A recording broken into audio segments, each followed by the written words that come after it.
And I'll invite you to turn to the book of Hebrews. We're going to be there for most of our lesson this morning, chapter 3. Hebrews chapter 3. Hebrews chapter 3. The pinnacle of creation is that God made man in His image, and He gave us the moral power of choice. We can choose to serve God, or we can choose not to serve God. Your presence here this morning gives an indication that it is your desire to serve God, and it can happen in life that things, though, would get very difficult for us. And when that happens, our desire can fade, and we can become discouraged, and we can lose a sense of purpose and devotion to Almighty God. I want to talk about that this morning as we look in the Hebrew letter, Hebrews chapter 3, and we read about a lot of people who are in the exact situation of which I just described. Hebrews chapter 3 and in verse 12, he says, "Take care, brethren, that there not be in any one of you an evil, unbelieving heart that falls away from the living God. But encourage one another day after day, as long as it is still called today, so that none of you will be hardened by the deceitfulness of sin." Kind of reminds me a little bit of Peter's letter. We'll turn over and look at a passage from 1 Peter here in just a moment. But what Peter writes about are people that are discouraged in their faith, and they must continue on, and they have to have a reason to continue on, and it's because of the hope that they have. We're blessed people. We're blessed to be able to live in the time in which we live in this particular place. Right now, we can come together. We can worship in freedom. We don't suffer the kind of persecutions that people back in these times we're reading about were suffering. And it may be that we have difficulties, though. But we're not overly concerned for the most part that we're going to be persecuted to the point of being thrown into prison because of our faith, or be threatened with some other idea of persecution that we have to overcome. But when we think about the people here that we're reading about in Hebrews chapter 3, he utilizes a point here to talk about and illustrate a point in the time of the Jews and in their history in the time of the Exodus when they were traveling through the wilderness. And when we think about the traveling in the 40 years in the wilderness, do you think about persecution? Well, it's not persecution in terms of their enemies coming against them. That doesn't happen at that time. Maybe we can all envision what this would be like. Okay, we set out on this trip. We have our family with us, and we're going to be traveling through the wilderness. But it's not like we would travel through the wilderness today. It would be a little different. There wouldn't be all these lakes and streams and parks set up real nice for us. There's no air conditioning. There's no safety of your home, not even a house. You just are in tents. But there's this promised land that we've been promised, and it's further ahead. We're headed that direction, and you say, well, I could do that for about a month. But after a month passes, where's that promised land at, Moses? Well, what about after 6 months, or after a year, 5 years? What about 40 years? You might start out on that journey, and you might say, I am purposing in my life to make it to that end point, this promised land that God has promised us, that Moses is telling us about. But after a year passes, things start to get tough. And maybe after 5 years passes, will you keep on going? Will you still believe in the promise? Will you still believe in that promised land? Is it worth it to continue on the path? There are people in the audience this morning that, while not facing persecution, suffer. They may suffer with pain every day, physical pain. They may wake up every day with a lack of energy or just feeling bad. And day after day, it gets old. It gets old to think about that. And we say, well, there's this place called heaven that I'm working towards. We've been told about it. But 6 months or 6 years along the path, and my journey's getting awful difficult on this side of eternity. Maybe it's not that kind of thing. Maybe it's something else. Maybe it's difficulty in regards to friends or families. Whatever the case may be, we can be in the same situation as these people here that the Hebrew writer is talking to. We can lose the faith to persevere. We can have the kind of discouragement that they had. we can develop the unbelieving heart that he is warning them against and fall away from the purpose that we once had. If you turn a little bit later in the book to chapter 10, same letter, same writer, same audience. And in Hebrews chapter 10 and in verse 23, he says this, "Let us hold fast the confession of our hope without wavering, for he who promised is faithful." So you want to give up sometimes. You get discouraged sometimes, but he says, hold fast the confession of our hope without wavering, for he who promised is faithful. But you know, some of them were wavering that he talks to.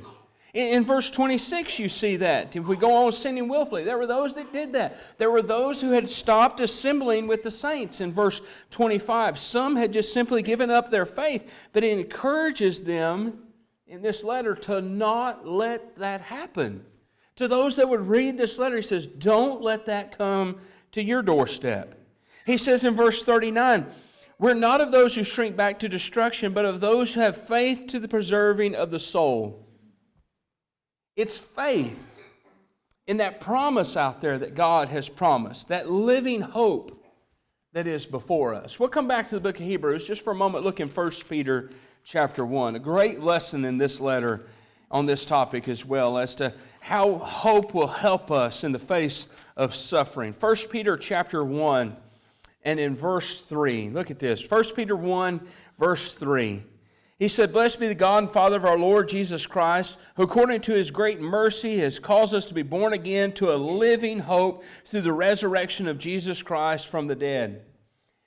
The Hebrew word and the Hebrew idea of living that you see here in this text and really throughout of this living hope refers to something excellent. In other words, this living hope is a hope that nothing else can be compared to. Well, what is it?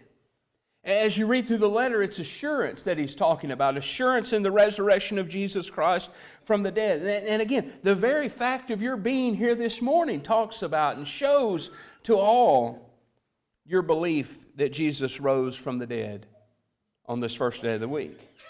That's this assurance of hope. Look at verse 4. It says, "To obtain an inheritance which is imperishable and undefiled and will not fade away, reserved in heaven for you, who are protected by the power of God through faith." Fact of the matter is, the reality of heaven will not help you persevere. And the reality of God's love and promises will not ensure that you never give up. What will protect you during the storms of life is faith, because you'll not have hope without it.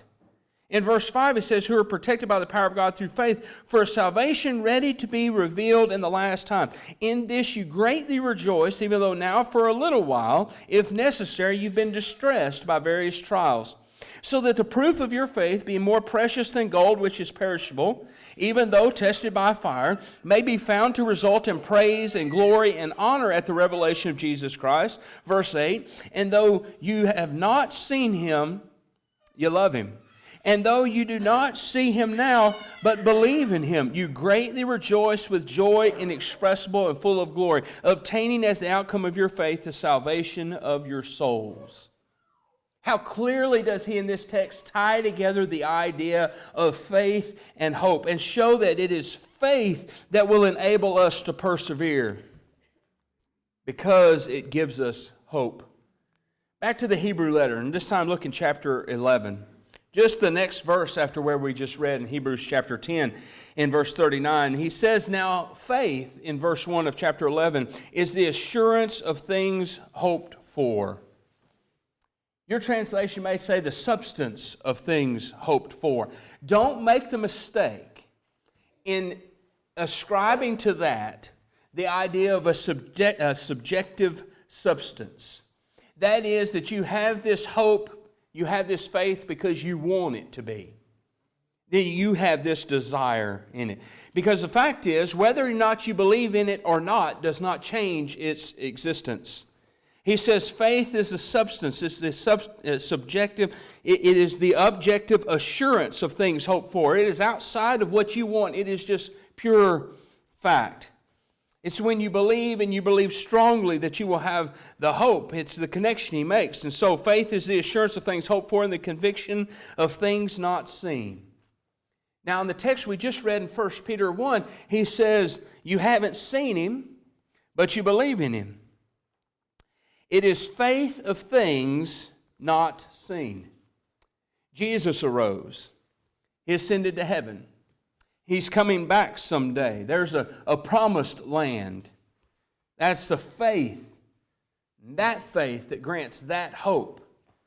It makes no difference how many dark clouds come. It makes no difference how many dark days I have. It makes no difference how high the waves seem to be or how strong the battle of the storm may be in my life. We can make it to that land. In the text, he gives a number of illustrations here in this chapter about what we're talking about to encourage Christians. In other words, we're not the first ones to head down this path. And so if the Lord's will continues and this world continues, we won't be the last to head down this path either. In verse 7, he says, by faith Noah, being warned by God about things not seen. It is that he talks then about Noah and the situation that happens in the book of Genesis. And when you read about the state of the world in the time of Noah, boy, I tell you, Noah would be excited to be here this morning. To be able to come and to worship and to have, we've got 70, 80 people here this morning.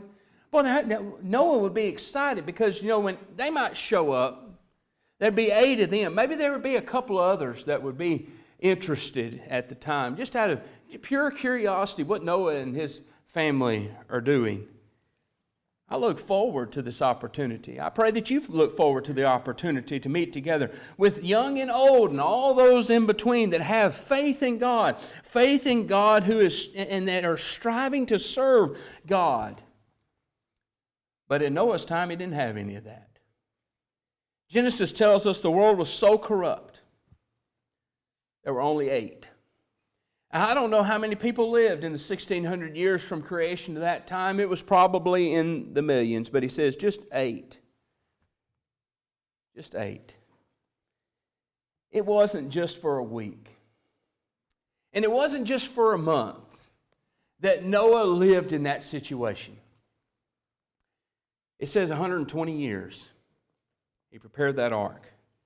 Now, I don't know if Noah had ever seen a flood. I don't know if he'd ever seen rain. Certainly, he had never seen anything like what God was describing. Never seen that happen. So why does he build the ark? The answer's in the verse 7. By faith, Noah, being warned by God about things not yet seen, in reverence prepared an ark for the salvation of his household, by which he condemned the world and became an heir of righteousness, which is according to faith. He prepared the ark in salvation of his household. God said, you build this ark, and it will be the means by which you are saved, and you're saving yourself and your family. Well, is that true or not? What's it going to be, Noah? He had hoped for salvation from this absolute destruction. And he had not only the hope in that, but he had the faith in God that drove him to build day after day after day after day. And he became an heir of the righteousness which is according to faith. Verse 8 says, by faith Abraham, when he was called, obeyed by going out to a place which he was to receive for an inheritance. And he went out not knowing where he was going. Imagine this. Just imagine leaving your homeland. And you say, well, Lord, where are we going? Don't worry about that. Just go.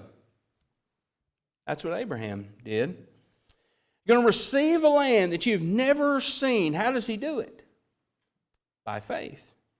By faith, verse 9, he lived as an alien in the land of promise, as in a foreign land, dwelling in tents with Isaac and Jacob, fellow heirs of the same promise. You know, Abraham was 75 years old, Genesis says, when he set out and when he left his land. And he lived to be 175 years old. What about Abraham's attitude after 5 years? What would your attitude be?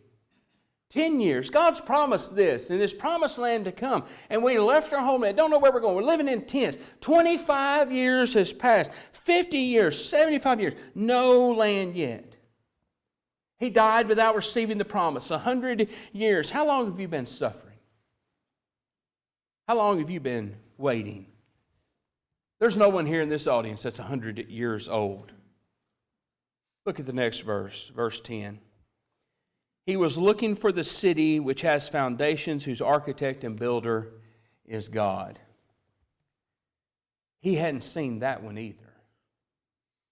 But he believed in God.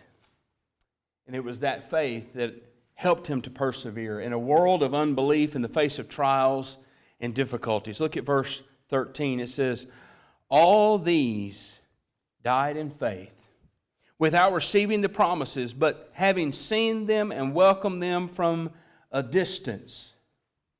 You know, we sing the song sometimes.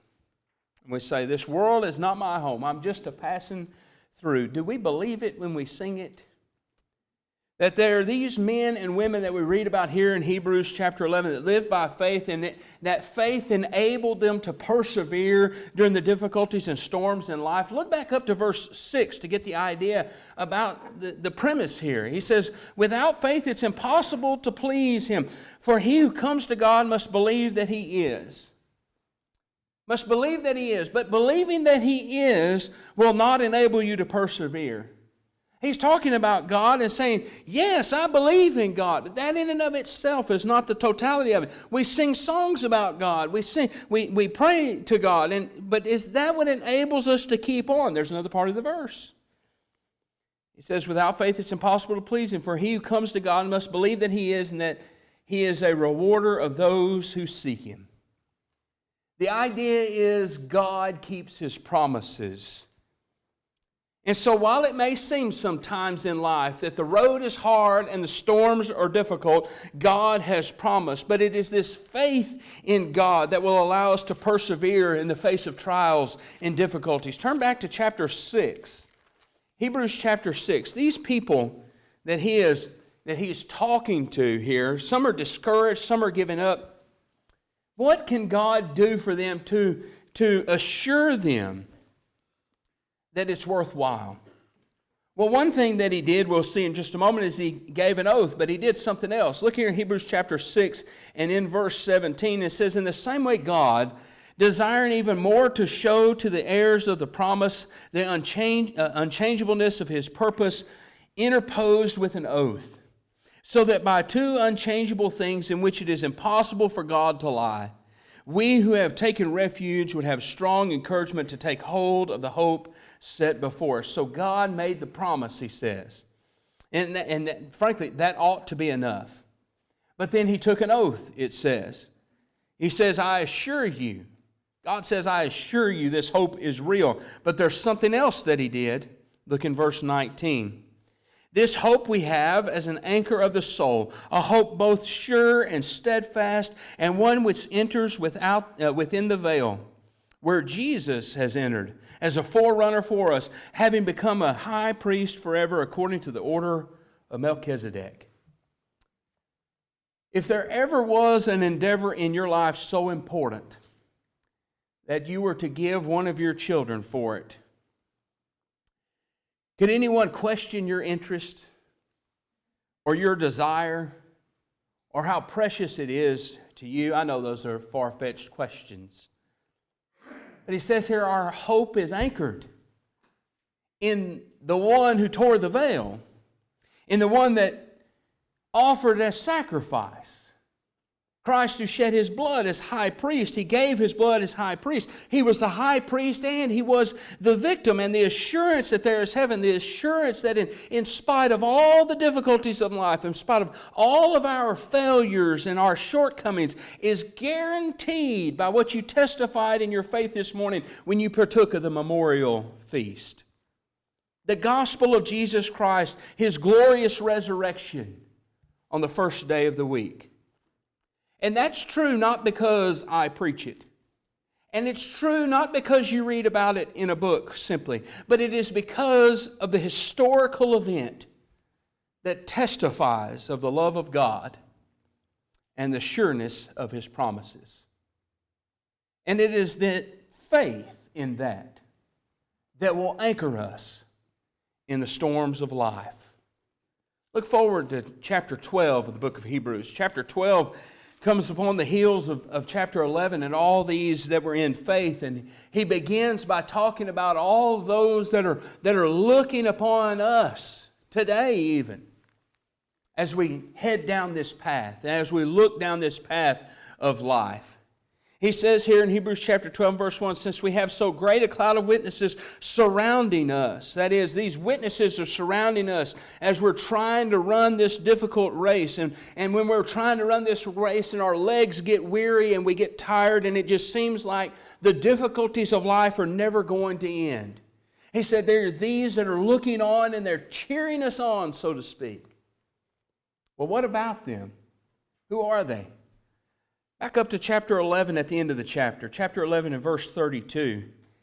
He says, what more shall I say? For the time will fail me if I tell of Gideon, Barak, Samson, Jephthah, of David and Samuel and the prophets. He starts listing these guys out. He says, who by faith conquered kingdoms, performed acts of righteousness, obtained promises, shut the mouths of lions, quenched the power of fire, escaped the edge of the sword, from weakness were made strong, became mighty in war, put foreign armies to flight.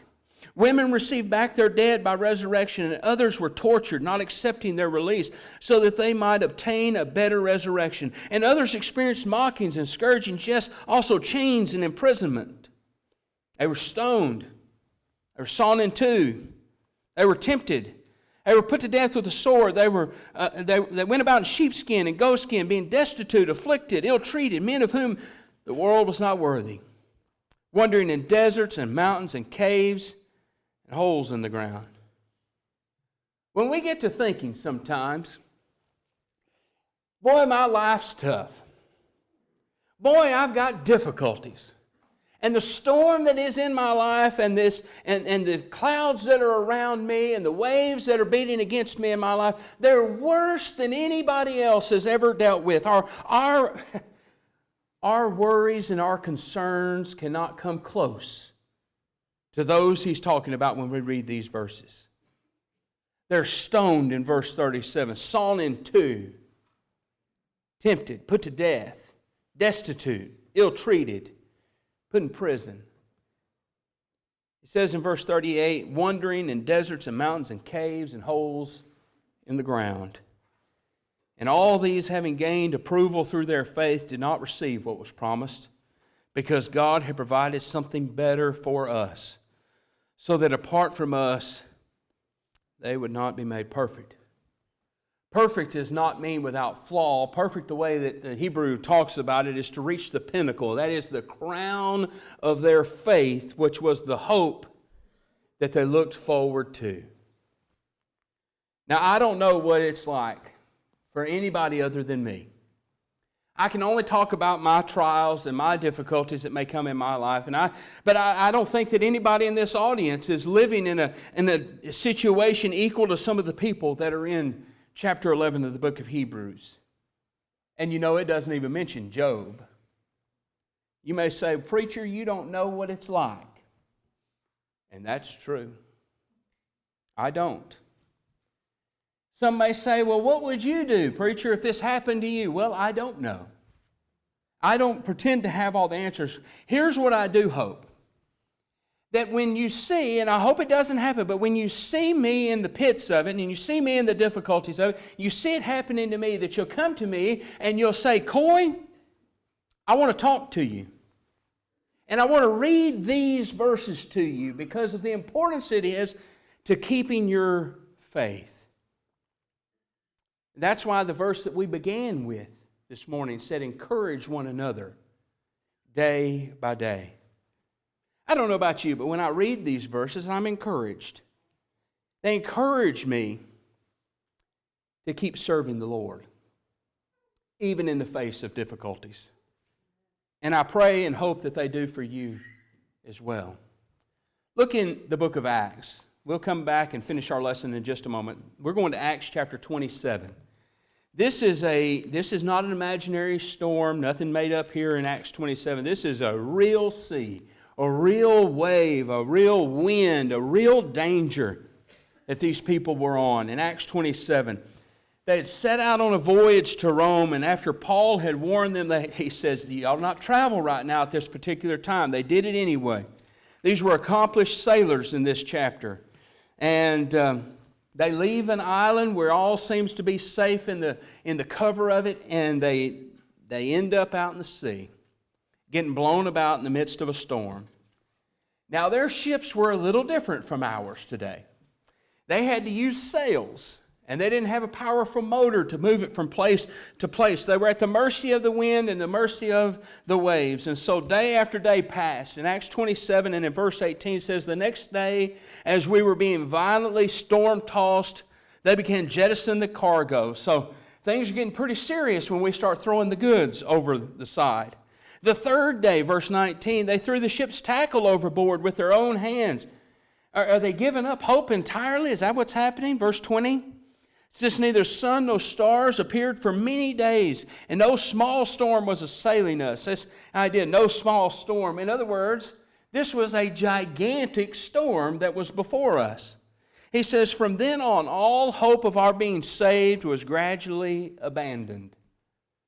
But verse 22 says, yet now I urge you to keep your courage, for there will be no loss of life among you, but only the ship. There was a guy on the boat. He wasn't even a sailor. I don't know that he knew much about it. He says to the sailors, keep your courage. How could this guy that's not a sailor say the opposite of what they were doing? They were being discouraged. He said, keep your courage. There'll be no loss of life among you, but only the ship. Verse 23, this very night, an angel of the God to whom I belong and whom I serve stood before me, saying, do not be afraid, Paul. You must stand before Caesar, and behold, God has granted you all those who are sailing with you. Therefore, keep up your courage, men, for I believe God that it will turn out exactly as I have been told. What kind of faith gives that hope? What kind of faith is it that would have the hope that he's talking about here? So they kept fighting and they kept struggling and battling the wind, and they came closer to shore. Some are trying to escape the ship. Some are trying to get off of it. He says in verse 31, Paul told the centurion and to the soldiers, unless these men remain in the ship, you yourselves cannot be saved. The soldiers cut away the ropes of the ship's boat and let it fall away. We think of like a lifeboat like they would have there. He said, we cut that and we let that go. You can't escape the boat. We're in this all together. You got to stay on the boat. Don't leave the boat. Why would you trust this man? Why would you trust Paul, who's not a sailor? Only one reason. It's only if you believe in this living God who controls the wind and the sea and the storms. The only way that they would live is if they followed God's plan. Don't leave the boat. God has a plan for you and a plan for me, and as long as we believe in exactly as we have been told and follow what He says, we can persevere in the face of trial and difficulty. The purpose of the study this morning is simply this, to encourage us. Whatever we may face today, whatever may come in our lives in the future, let's be encouraged in the faith and the hope that we should have. Turn, and we'll finish in Hebrews chapter 10. I want to stir up our faith this morning to be real and to be meaningful.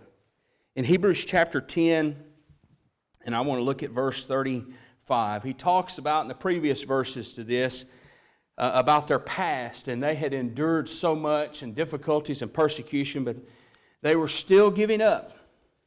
But there were those who served the Lord faithfully, and he's encouraging them to stay with it. And here's it's a sad fact, but it is a fact nonetheless. There are people today that serve the Lord faithfully for years, but after a while they get tired and they give up. And the Hebrew writer is saying, don't do that. Let's read it. Hebrews chapter 10, verse 35. He says, therefore, do not throw away your confidence. There's another word for that, by the way. It's called faith. Don't throw away your faith. That's what he's saying. Which has a great reward. For you have need of endurance, so that when you have done the will of God, you may receive what was promised. For yet in a little while, he who is coming will come and will not delay, but my righteous one shall live by faith. And if he shrinks back, my soul has no pleasure in him. My question this morning and the invitation to you is this: where do you fall? I hope we fall in the category of the next verse, where he says, we're not of those who shrink back to destruction, but of those who have faith to the preserving of the soul. We will meet the Lord in judgment one day. Amos preached to the people of his day who were not serving God, and he says, prepare to meet your God. But the way in which he said it in the book of Amos was a warning of judgment. The fact remains for us, if we lose our faith, that warning that Amos had will be the warning for us. Prepare to meet your God in judgment. And it will not be pleasant. But if we maintain and persevere that faith and that hope in Jesus who died for us as high priest, and we can endure till the end. We can assist you in your service to God this morning. Maybe you need to put on Christ in baptism or need to reaffirm your faith and trust in Him. If something we can do in a public manner, let us know as we stand together and as we sing.